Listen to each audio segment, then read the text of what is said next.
అమలాపురంలోని అమలాపురం రెస్టారెంట్లో తాజాగా ఓ కస్టమర్కు చేదు అనుభవం ఎదురైంది. జిల్లాలోనే పేరు మోసిన హోటల్ అవడంతో అక్కడికి భోజన ప్రియులు పలు ప్రాంతాల నుంచి వస్తుంటారు. ఇలాంటి హోటళ్లలో బిర్యానీలోని చికెన్ ముక్కల నుంచి దుర్వాసన వస్తుందని కస్టమర్ సాక్ష్యాలతో సహా వీడియోలో చూపించాడు. అయినప్పటికీ ఫుడ్ సేఫ్టీ అధికారులు కేవలం 500 రూపాయల జరిమానాతో సరిపెట్టడం విమర్శలకు దారితీస్తుంది. ఇక ఇదే అంశంపై అమలాపురం మున్సిపల్ కమిషనర్ నిర్మల్ కుమార్తో మా ప్రతినిధి Kiran Kumar face to face. ఉమ్మడి తూర్పుగోదావరి జిల్లాకి ఏమైంది? నిన్నగాక మొన్న తూర్పుగోదావరి జిల్లా రాజమండ్రిలో కల్తీ పాలు కలకలం, 5గురు మరణం, 14 మంది వెంటిలేటర్ మీద ఉన్నారు.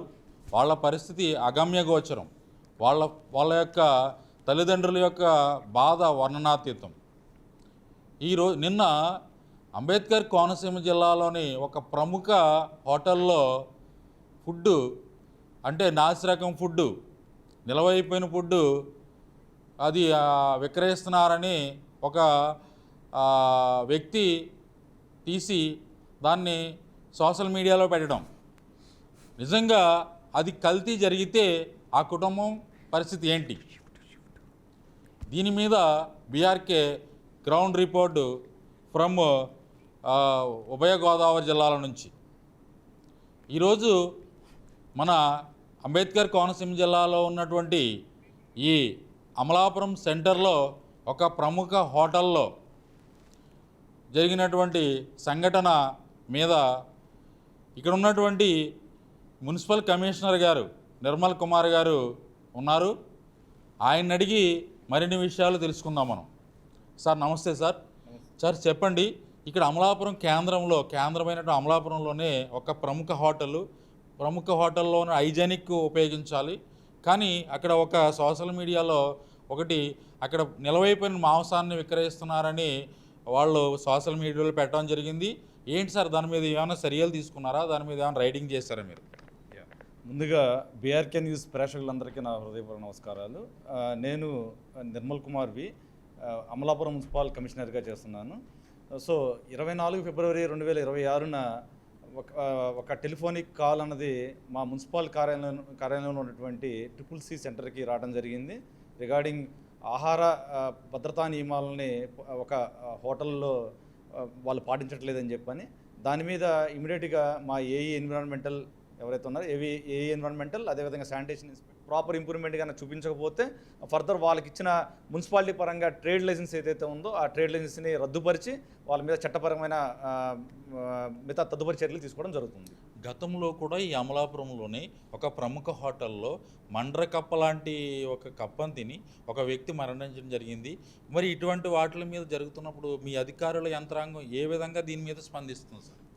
సో దానికి ఆ విధంగా జరిగినప్పుడు కూడా గౌరవ డిస్ట్రిక్ట్ కలెక్టర్ గారి యొక్క ఆదేశాల మేరకు మున్సిపల్ పరిధిలో శానిటేషన్ అండ్ హైజీన్ ఏదైతే ఉందో ఆ టాయిలెట్స్ని కానీ ఆ డ్రైనేజ్ వ్యవస్థను కానీ అన్నింటిని కూడా అన్ని హోటల్స్ని ఏదైతే అమలాపురంలో ఉన్నాయో అన్ని హోటల్స్ని క్షుణ్ణంగా పరిశీలించి వాటి మీద ఏదైనా అడ్వైజ్ చేయాల్సి ఉంటే అడ్వైజ్ చేయటము, వాళ్ళు ఇంప్రూవ్మెంట్ కనుక చేసుకోకపోతే వాటి మీద యాక్షన్ తీసుకోవడం కూడా జరిగింది.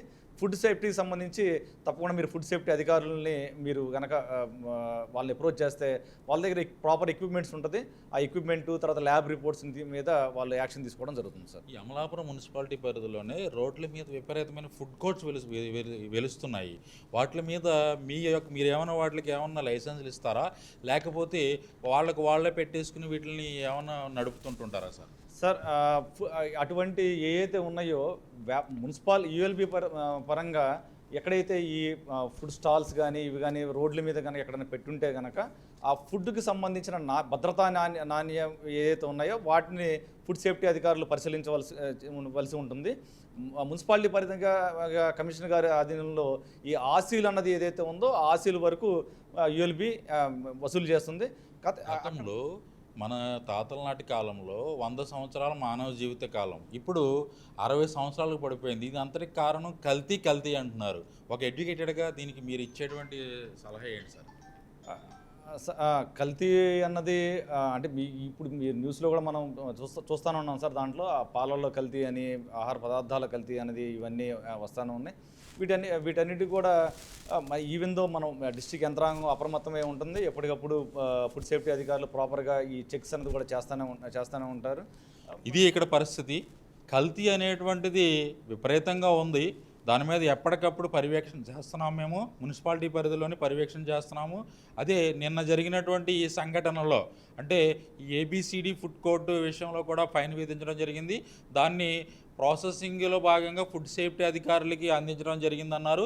తదుపరి చర్యలు వాళ్ళ ద్వారా వచ్చి జిల్లా కలెక్టర్ గారు తీసుకుంటారని అన్నారు. కెమెరామెన్ సూర్యతో కిరణ్ కుమార్, అంబేద్కర్ కోనసీమ జిల్లా నుంచి బీఆర్కే న్యూస్.